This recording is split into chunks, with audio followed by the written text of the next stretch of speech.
I always thought podcasts were boring as hell.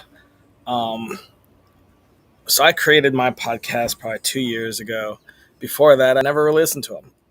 Remember, I used to have people that would swear by them, the Joe Rogan podcasts. I'm sure there's others, comedian ones. I used to have tons of cleaners when I ran Airbnbs and painters and repairmen that would have an earphone and they'd be listening to podcasts. I just never got behind it. I don't know. It's hard for me to sit and be entertained for 30 minutes. I can watch a TV show. It's scripted. It takes 20 people to write it. Um, but podcasts are just like random people's musings, and I never got behind them. Always thought they were silly. Yeah, I used to have a friend that would wear a shirt that said podcasts suck unless you have them. I was always like, nah, podcasts just suck. Like, who wants to sit and just listen to people meander? Which I'm literally doing right now.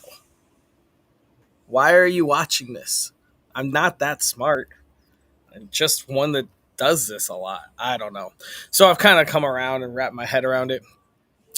But as an ADDer, I don't even know if that's real. Um, it's hard to keep focused. I can't imagine sitting here and watching two people just like talk. Like, I don't even watch late night TV, like what, Conan or Colbert or one of those guys. Like, it's so hard to watch people talk about nothing. It's impossible for us. And so I never watch podcasts. Like, even Joe Rogan, aren't his episodes like an hour and a half? And like, I could watch the clips of it in 30 seconds, all the info, boom, done. And I'd much rather that. Give me like 30 seconds of the 10 things in a Joe Rogan episode that are awesome. And boom, I'll take all that info and run on. What else is a popular one? I mean, almost all these money ones. I mean, even the comedy ones, like what? Bad Friends, Andrew something redhead, and Bobby Lee, the Korean. I mean, you can just watch their clips and outtakes. You don't have to watch the whole thing with all the ums. So that's why I created Millionaires Are Made. Not only did I want to share information, as I traveled the world and met people all across all walks of life and was like, wait, you don't know about this? Everyone should know about that. Oh, but you know about this, but you don't know about this. We should have a bottom line info. And that's where Millionaires Are Made came from, is trying to create a baseline for the whole world to have the same info, whether it's financial, whether it's physical. I mean, diets. Dude, even doing this show, I have so many nutritionists, dietitians, personal trainers, and even then, there's disagreement all over the place, which is why I don't believe there's a truth to really anything. But let's get back to podcasts. So created the podcast, and I was like, I want this thing to be information to your face, and then done and gone. And we've had the exact same model since the episode 1. So we built it to where quick little intro. It's kind of grown a little bit over the things as I added merchandise and sponsors and all this kind of stuff to grow. But it's quick intro, and then we just have 3 guests that tell you one piece of advice on that topic. And so agree with that person, or you think that they're stupid, whatever. All right, we got 2 other ones coming up. Then we all kind of we do waste about 10 minutes talking about each other's tip. Sometimes those conversations are the best part because they build on each other, they react to each other, and it's entertaining. We also take questions from the audience, and sometimes that can be really entertaining. So if you're interested in spicing up one of my shows, definitely watch one of our live shows every Wednesday at 11 a.m. AST or noon AST. And whatever question you ask, we ask it live on air. So unless it's illegal. So be cautious that way.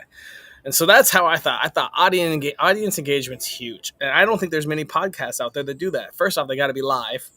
I guess you could send in questions and we could ask them, perhaps. So I wanted it to be live because I want audiences to ask and get their questions answered immediately. And I wanted quick, easy tips.